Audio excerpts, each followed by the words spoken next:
Okay, welcome to video blog number 2. So we're going to talk today about, again, how to make a makerspace. This is the second day of our journey, and I want to talk to you first about data. So what I wanted to do was I really wanted to understand the culture. I wanted to understand what people thought about Watauga High School and what their interpretation of the Media Center was and things they had used the Media Center for in the past. So I wanted to kind of get an idea for not just teachers, but also students. So I got the email list. I got added to the email list for all the faculty and staff, and I got added to the email list for all the students. So what I did was I made a quick Google form. It didn't take me very long, and I asked some specific questions. And in that Google form, I asked questions relating to, okay, what have you visited the Media Center in the past? How often did you take your students down to the Media Center? And then I asked, what were the reasons you went down there to visit the Media Center? What would you like to see in the Media Center in the future? And then I asked questions like, be extreme. What would you like to see in the Media Center? Any idea. So it could be a racetrack. It could be a coffee shop. It could be anything.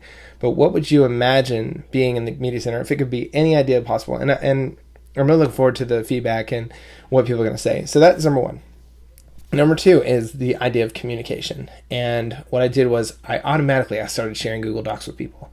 And I got on there and I was like, okay, I want to not just make this about me, but I want to get ideas from everybody. So I started sharing Google Docs with technology coordinators and with the other media assistant that I have in the Media Center. We started sharing docs with each other, started just sharing crazy ideas about what we were envisioning.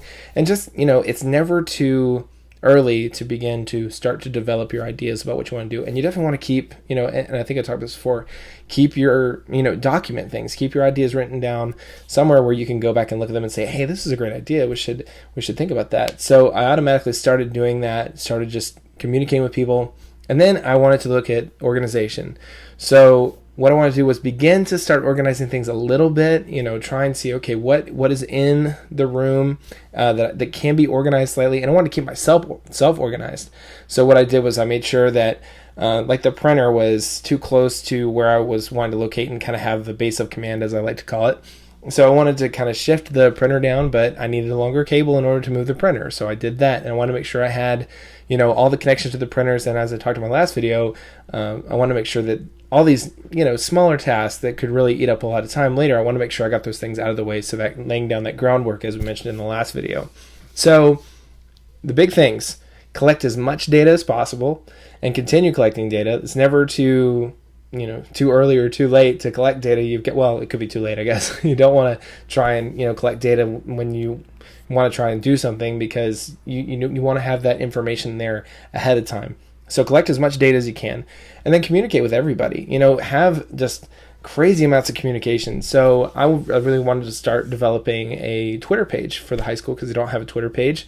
And a big thing about that is communicating with people about, okay, what do we need to have in a Twitter page? So I went ahead and opened up the lines of communication about that and said, okay, let's think about what we want to do in a Twitter page. What might be some things that we could include in there? And then seeing what the rules for social media are, the institution that you have, and making sure that students can even access it, because you don't want to waste your time updating a Twitter page if students aren't going to be looking at it. And then checking to see what the announcements are every day, and getting having a shared spreadsheet with the people who share the announcements is something that can do incredible things for your organization in regards to making sure that there is a lot of communication, and knowing as a designer in your makerspace, okay, what are the things in the community in this organization that are really kind of fundamental, and what do I want to add to that as I begin to design this space?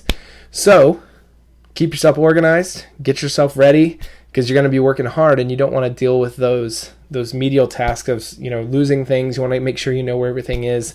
And tomorrow, what we're going to talk about is how we kind of started to look at the structure of things and begin to try and move things around a little bit to get an idea of what the space is going to look like, and then begin to start communicating with stakeholders. That's a big deal, because you want people in the community involved in what you're doing, and we're going to talk about that tomorrow: stakeholders, and being able to start to move things around and begin to get your ideas to come together. So with that in mind, that is my 5 minutes. I hope you enjoyed this video, and I hope you learned something. We'll go with day 3 tomorrow.